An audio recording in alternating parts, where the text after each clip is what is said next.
Jonathan Mingo. Just when I was almost completely out on the Panthers front office, they just do enough to pull me back in. And totally redeem yourselves.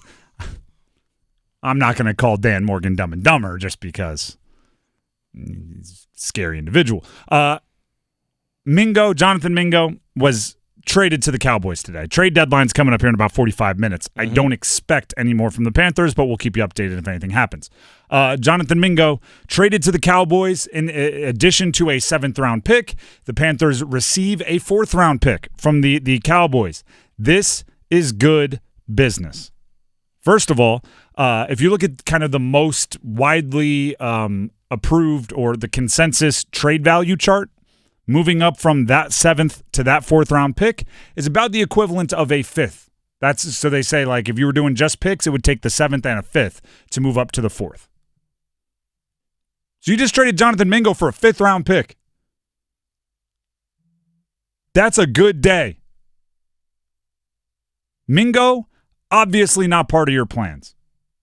Jalen Coker made him expendable. The breakout of Jalen Coker made Jonathan Mingo no longer a necessary part of your core, which is why over the last 4 games, despite playing a handful of snaps, it's not like he wasn't out there, he only finished with 1 catch.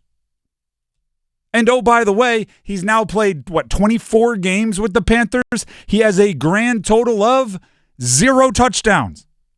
Not once, not a blowout, not a garbage time, not one of those opening drives, which for some reason the Panthers are much better on opening drives than even later in games. They not once did he find the end zone. So once you know he's no longer a part of your plans, make the move. They didn't wait. They didn't say, all right, we'll get around. We have him under contract for another 2 years after this on a rookie deal. We'll get around. We'll do it this offseason. No. Every day you let it pass, his value went down. They found a desperate trade partner and got back real value. The Dallas Cowboys spent more to acquire Jonathan Mingo than they got in return for Amari Cooper. That's bad business by the Cowboys. But if someone else wants to make a mistake at your benefit, say thank you. Jane Slater of the NFL Network tweeted out that this is kind of funny. An NFL talent evaluator texted her when asked about she asked the talent evaluator about this trade. They sent an emoji that I will describe as the throwing up face, and then tells her that should have been a 6-for-7 pick swap. So you got 2 extra rounds of value. That's good. Now, I want to be clear here. I'm talking about today was good. The entire Mingo experience, not a good one. Mingo was a bad pick a couple of years ago when he was drafted in the 2nd round. It could have been Rashee Rice. It could have been Tank Dell, Josh Downs, who was playing right here at the University of North Carolina. Yeah. And a lot of those guys went around later. Because Mingo was 39th. Cedric Tillman, exactly. They were all 2nd or 3rd rounders. I'm not even getting to, like, the Puka Nakuas, the Pop Douglases, who were drafted way, way beyond because, well, quite frankly, that's unfair. If everybody passed on him multiple times after your pick, nobody saw it coming. But within the next handful of wide receivers taken after Jonathan Mingo, those guys I'm talking about, right? The Rashee Rices of the world, the Tank Dells, the Josh Downs, the Cedric Tillmans, those are much better wide receivers. Mingo was a bad pick, and I'm not excusing that mistake from the history of the Panthers.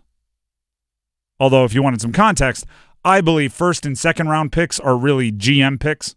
Like they're the ones that make that cold and hard decision. They might trust an assistant GM or a scout. Like if you stand on the table and really put your reputation on the line with like a 5th round pick. But 1st and 2nd, that's a GM's decision. And Scott Fitterer is gone. The assistant GM at the time, Dan Morgan, I don't know if you can really put that on him. But hey, if you do, I'm not going to argue with you. Regardless of who was the decision maker who influenced the Jonathan Mingo pick, once you make a mistake, all you can do is make the best of it. I'm sure They tried to like go back to the draft with the receipt and Jonathan Mingo and go, I'm sorry, it didn't fit. I'll take store credit. Like, I'll take another second rounder. I'm sure they tried. Unfortunately, a draft has a firm and strict no returns policy. You can't go in there and do that. So at the time, you made the decision of using a second round pick on a player who wasn't worth a second round pick. Today, you got someone else to give you a fourth round pick for someone who's not worth a fourth round pick. Every day he was still on the roster, his value dropped, and they didn't wait. They got it done before the deadline. This is a good move by Dan Morgan. It is. And for those of you wondering, like, well, why did he get more than Deontay? One, I don't think they got enough for Deontay Johnson. This is like credit where it's due. This was a good move. I thought the Deontay Johnson move wasn't. But I will acknowledge that Jonathan Mingo has 2.5 years of his rookie contract still locked in, and he's a little better on special teams. So if there's a reason, there it is. Now it's what's next, okay? Jonathan Mingo trade, gold star, right? Give credit where it's due. Say the compliment out loud. If you're going to be harsh, now be complimentary. And then look to what's next. Jalen Coker's breakout made Jonathan Mingo expendable for the Panthers. I hope, to all goodness, that the front office and the coaching staff are ready for this, in alignment on what that means, and that Coker will now be fed targets and given time and opportunities here in a lost season that he needs to reach his potential. Same for fellow rookie pass catchers. Xavier Legette, the first rounder. Tight end Jadeveon Sanders, the fourth rounder. They've flashed. Give them targets.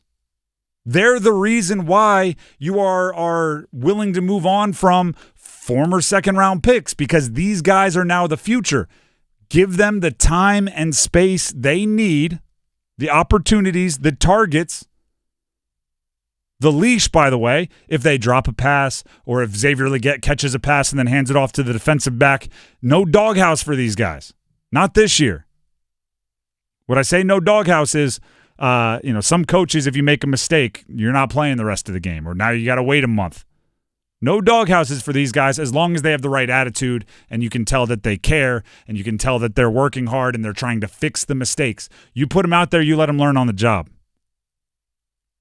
Because if you don't, the veterans, if it's a David Moore, if it's an Adam Thielen, love Adam Thielen, 100 catches last year, you're in a different place than you were last year with your wide receivers. And this move proves it.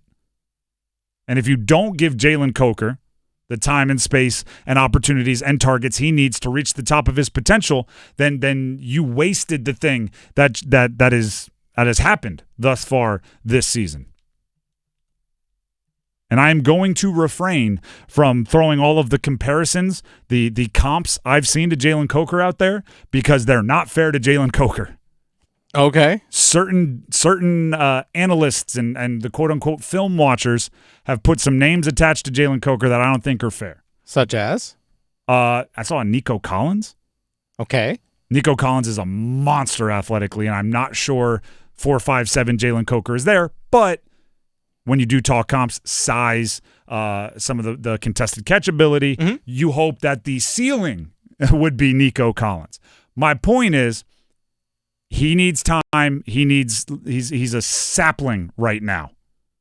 If you don't give him the proper water and if you don't give him the proper sunlight and you don't make sure you keep the critters away, if you don't do all of that, then the breakout, the potential he's shown is not worth anything. And you just let Jonathan Mingo go, or you decided to trade him because you had this and the sapling's going to die. I want to see Jalen Coker with more targets. I want to see Xavier Legette with more targets. I want to see Jadeveon Sanders with more targets. By the way, looking back at that 2023 NFL draft for the Carolina Panthers. Not the best. No. First pick overall, obviously, Bryce Young. Jury's still out. Big question marks. Jonathan Mingo, second-round pick, no longer with the team. Third-round pick, DJ Johnson. They keep trying to find guys to replace him. Yep. And they actually used a third and a fourth to trade up to draft him. Fourth-round pick, pick was Chandler Zavala, NC State, who's a backup offensive guard. And 5th round pick was Jamie Robinson, a safety out of Florida State, who's a special teams guy. That's it. That's all that they got from the 2023 draft. That is it. Well, I don't encourage you to do this. It's a bit of like if you were a Panther fan and you were in a movie and you had to cry on command, okay, I might suggest that you do this. Sure. But it's more brutal to look at that draft with the next players at their position drafted. Bryce Young, who was next? CJ Stroud. That one stings a little. Little tear welling up. Jonathan Mingo taken 39th overall. Who was the next wide receiver taken?